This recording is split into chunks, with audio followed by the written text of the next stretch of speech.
Hello నమస్తే welcome to Vikram TV నేను Priyanka. Power star Pawan Kalyan ఈ పేరు వింటే ఫ్యాన్స్ పూనకాలతో ఊగిపోతారు. ఆ పేరే ఒక ప్రభంజనమని చెప్పాలి.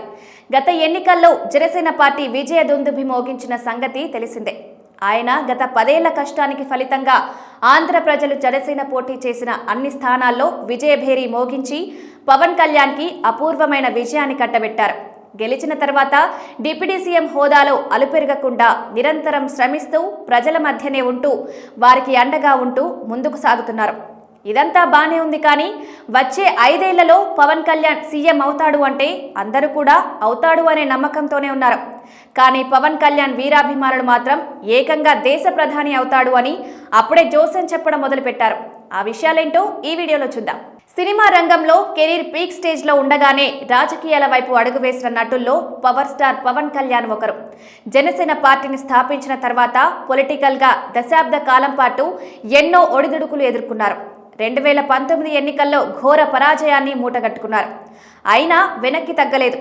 2024 ఎన్నికల్లో టీడీపీ బీజేపీతో పొత్తు పెట్టుకొని బరిలోకి దిగిన పవన్ కళ్యాణ్ పిఠాపురం నియోజకవర్గం నుంచి తొలిసారి శాసనసభకు ఎన్నికయ్యారు. ఇలా ఎమ్మెల్యేగా గెలిచారో లేదో అలా మంత్రి పదవి పొందారు. అలాగే రాష్ట్రానికి డిప్యూటీ సీఎంగా సైతం బాధ్యతలు చేపట్టారు.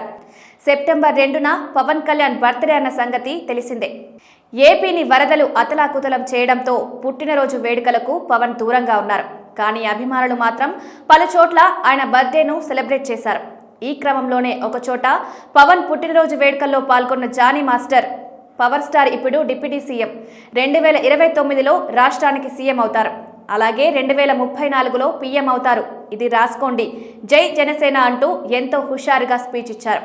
ఆయన స్పీచ్కు అక్కడున్న అభిమానులు ఆనందంతో కేరింతలు కొడుతూ పీఎం పీఎం అని అరుస్తూ వీడియో ఇప్పుడు నెట్టింట వైరల్గా మారింది.